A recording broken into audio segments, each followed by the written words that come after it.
राधे राधे बोल श्यामा श्यामा बोल मन मंदिर के पर्दे खोल।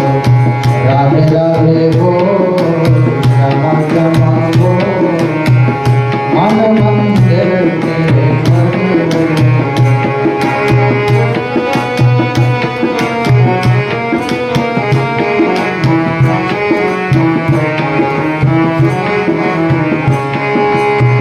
बोल राधे बोल बोल श्यामा बोल बोल राधे बोल बोल श्यामा बोल बोल राधे बोल बोल श्यामा बोल बोल राधे बोल बोल श्यामा बोल।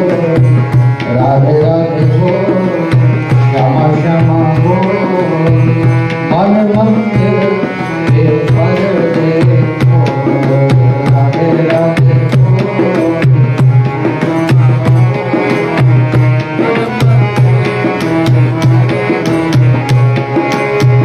गोविंद बोलो हरि गोपाल गोविंद बोलो हरि। राधे राधे बोल श्यामा श्यामा बोल मन मंदिर के पर्दे। राधे राधे बोल श्यामा श्यामा बोल मन मंदिर के पर्दे। राधे राधे बोल श्यामा श्यामा बोल मन मंदिर के पर्दे। मन मंदिर के पर्दे मन मंदिर के पर्दे। जय जय श्री राधे श्याम। मेरे गोविंद ने ब्रज में बड़ी अद्भुत लीला की,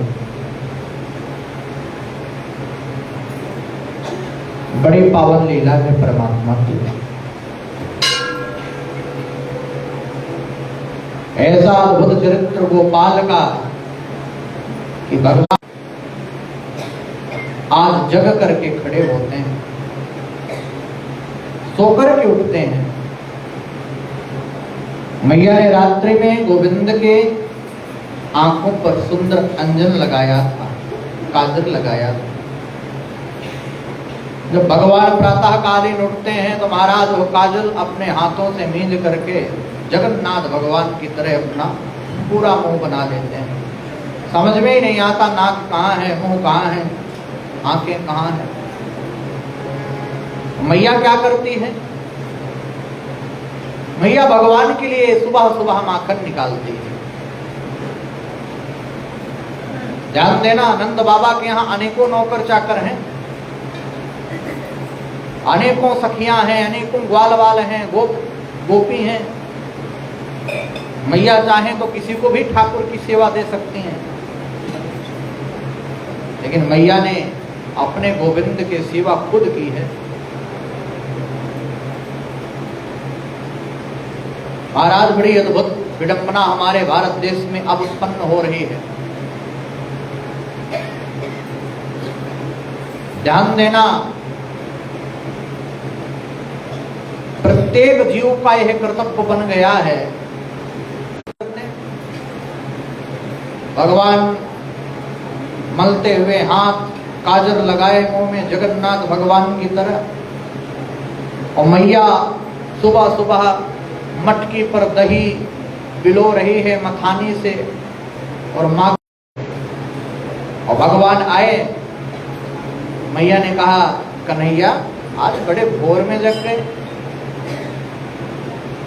क्या करूं मैया, मेरी आदत ही है गई है सवेरे सवेरे जगते ने। भगवान कहते हैं मैया मुझे बड़ी जोर की भूख लगी है, ये दही बिलोना बंद कर, मुंह को सुंदर ताजा ताजा माखन निकाल के दे, मैं माखन खाऊं, वाके बाद आगे बात होगी। बड़ी बड़ी बात कही भगवान ने।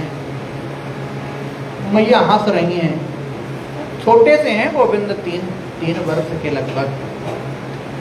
जब बोलते हैं तोतली भाषा में तो मैया कहते हैं बलिहारी जाऊं। भगवान से आज बड़ी अद्भुत बहस करती है मैया। भगवान कहते हैं माखन दे। संसार में महाराज बालहट बड़ा प्रसिद्ध है। बालक जिस चीज के लिए रूठ जाए, रोने लग जाए, और जब तक उस चीज को दे ना दो तब तक वो शांत नहीं होता। मैया ने सोचा कि इसका ध्यान भटका दूं। भगवान माखन मांग रहे हैं। मैया ने कहा देख ऊपर चंदा कितना बर्तन पर, और रख दिया आंगन में। चंद्रमा का प्रतिबिंब बर्तन के ऊपर आने लगा।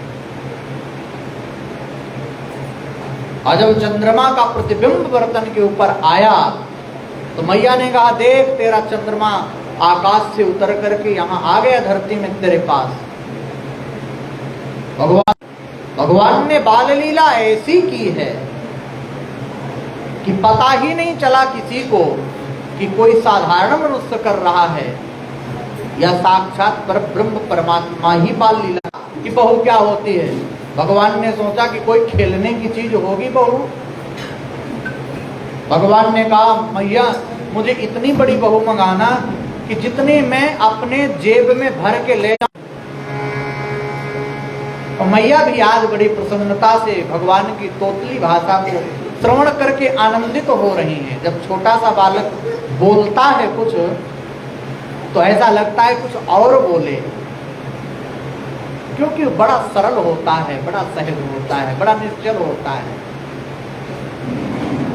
इसलिए आज मैया से भगवान बोलते हैं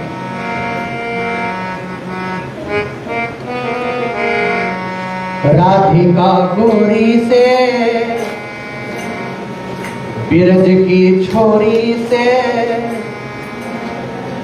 ओ मैया करा दे मेरो ब्याह।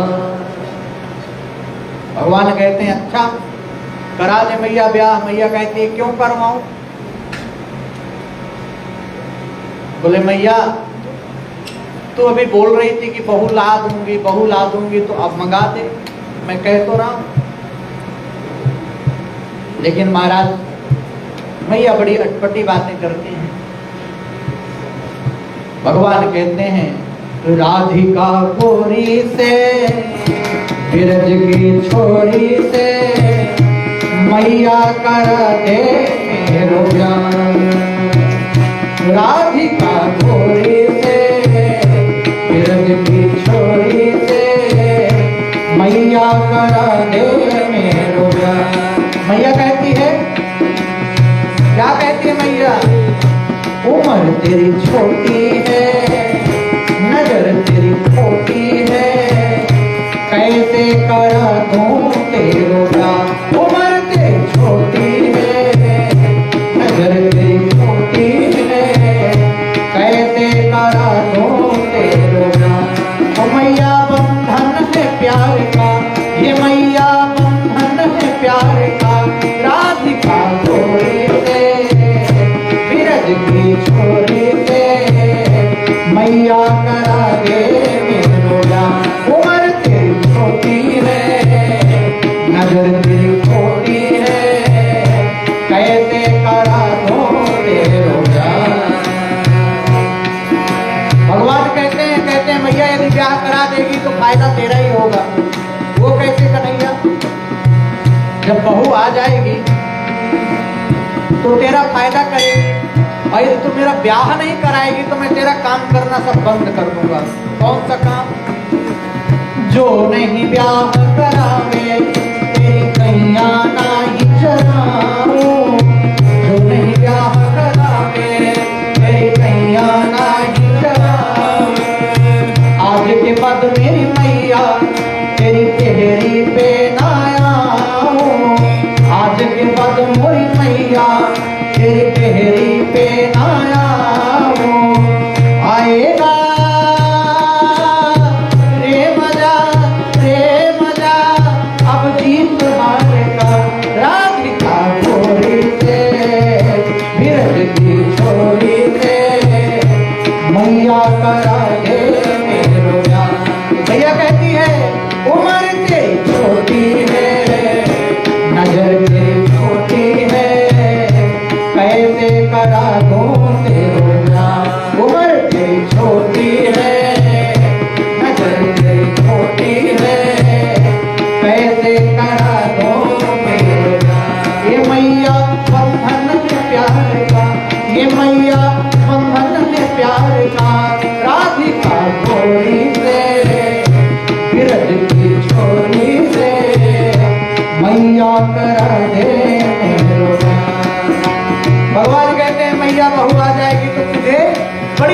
करेगी तेरी।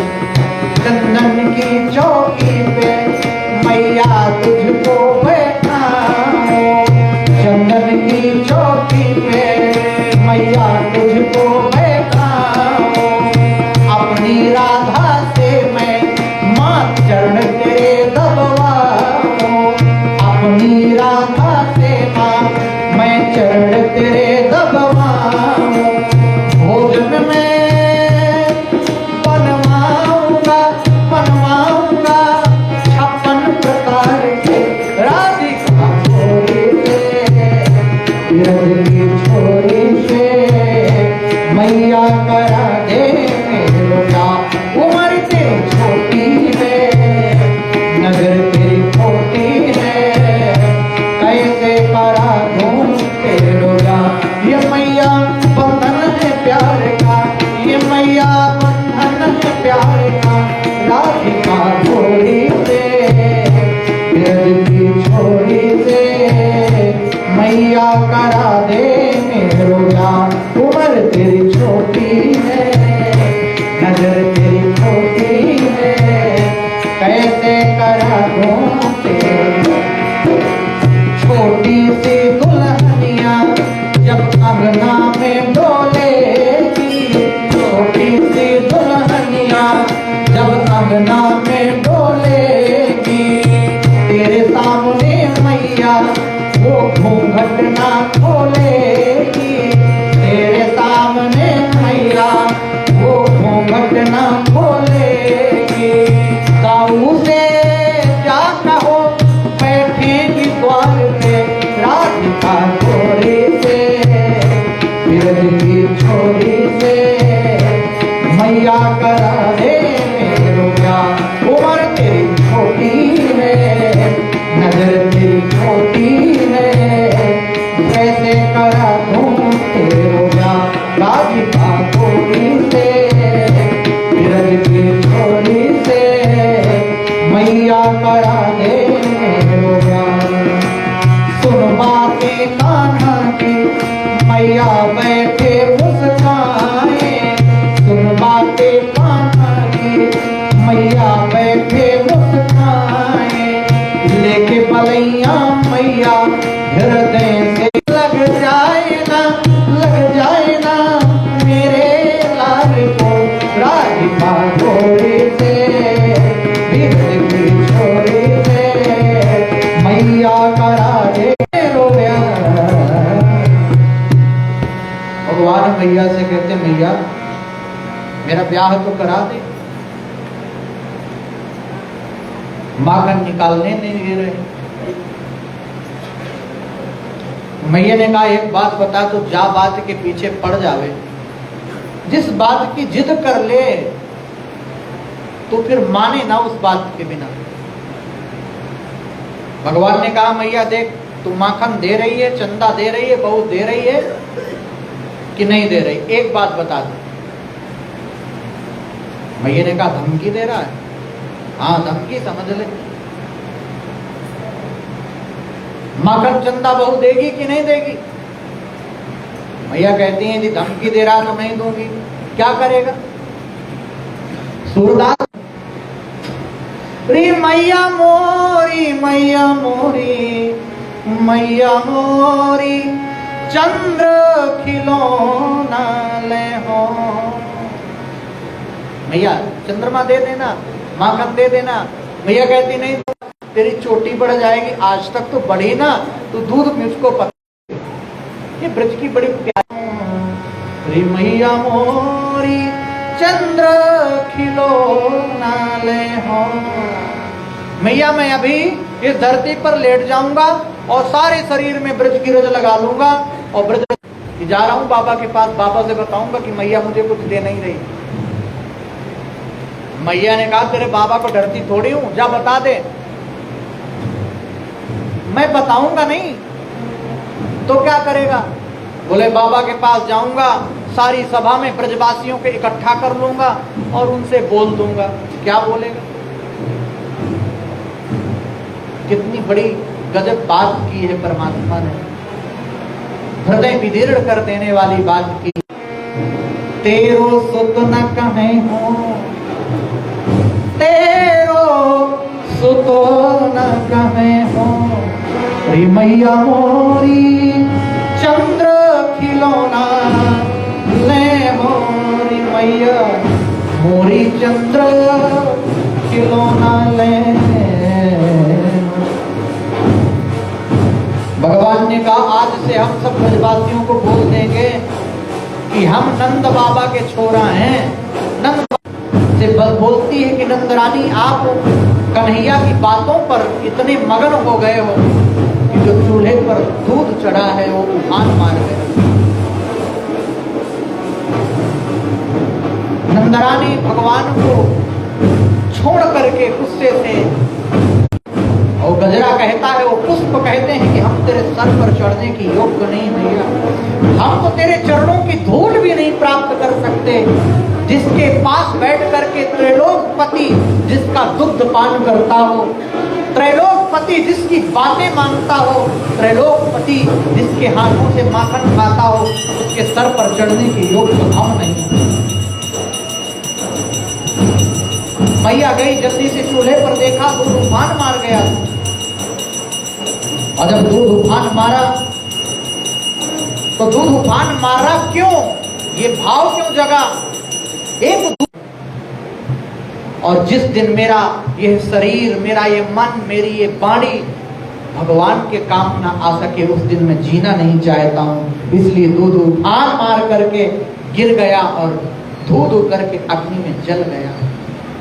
परमात्मा के काम जिस दिन हमारा शरीर ना आए, जिस दिन हमारा मन ना आए, जिस दिन हमारी वाणी ना आए, उस दिन हमारे जीने का कोई अर्थ नहीं है, हमारा जीवन व्यर्थ है।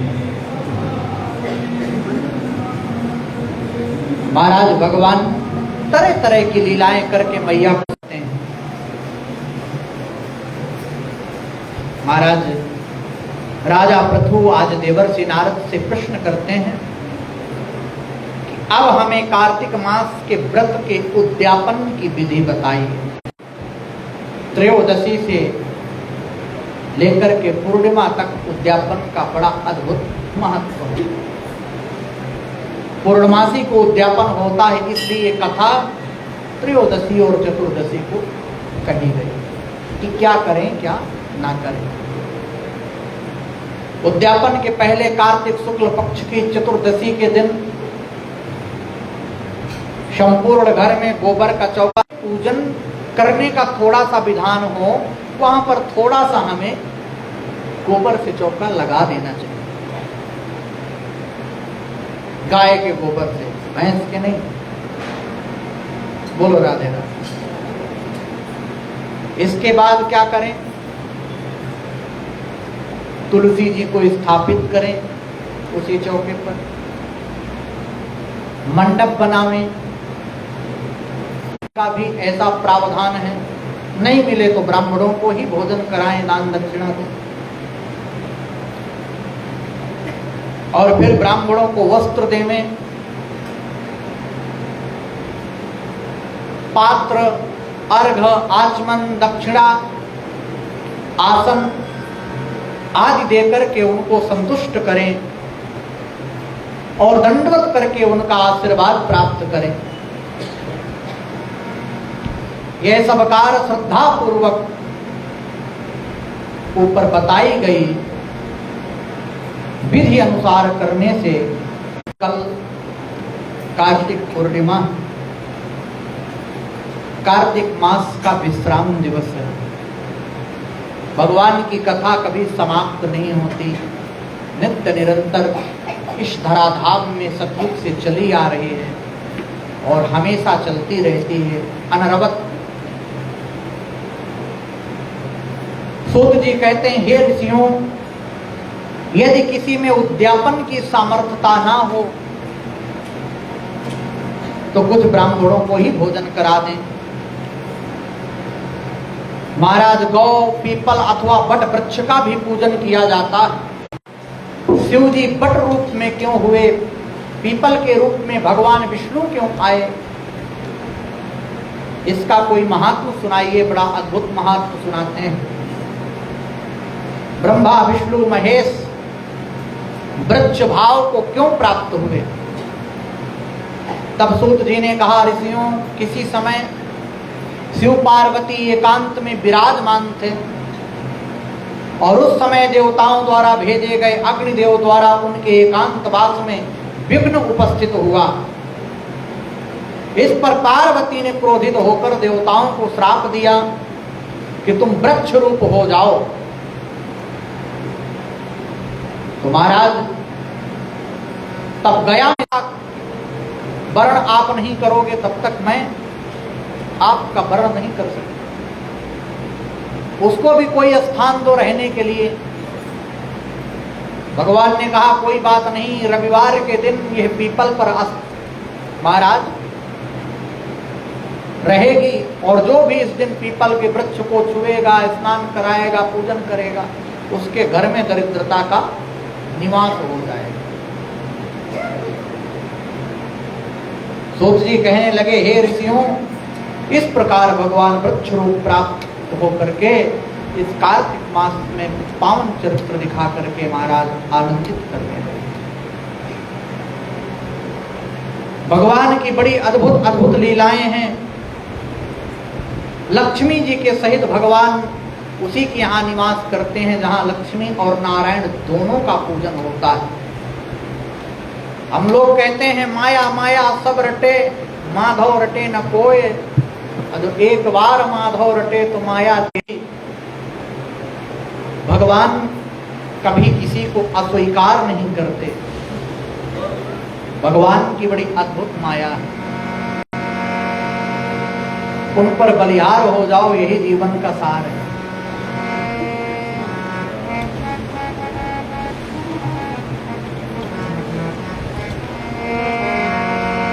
तेरी बंसी पे जाऊं बलिहार रसिया, तेरी मुरली पे जाऊं बलिहार रसिया। तो क्या करना है? 2 दिन बचे हैं। बड़े आनंद से इसलिए हमने भगवान की बाल लीलाओं को वर्णन किया। तेरे दरबार रसिया, मैं तो नाचूंगी तेरे दरबार रसिया, मैं तो नाचूंगी तेरे दरबार रसिया। तेरी मुरली पे, वो तेरी बंसी पे, तेरी मुरली पे जाऊं बलिहार रसिया, मैं तो नाचूंगी तेरे दरबार रसिया, मैं तो नाचूंगी तेरे दरबार रसिया।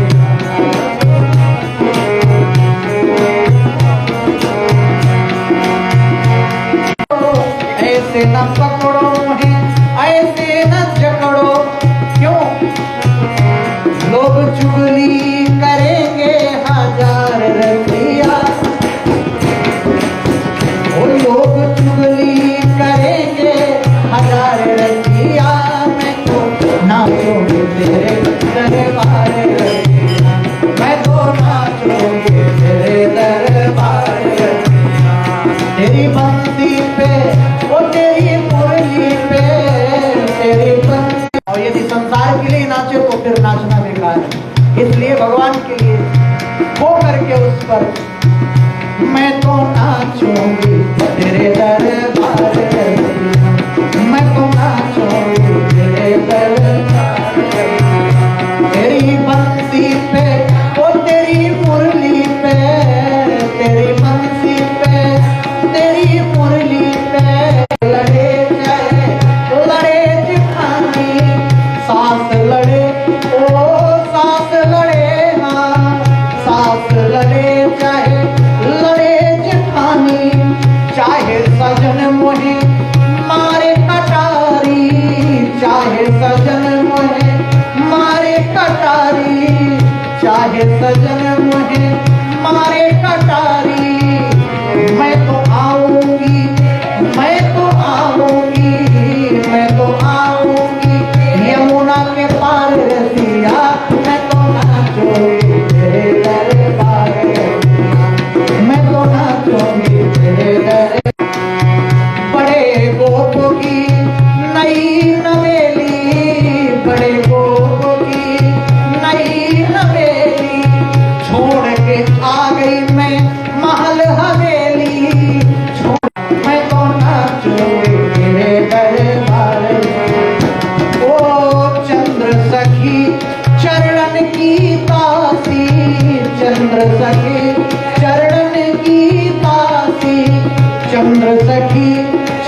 बिना दर्शन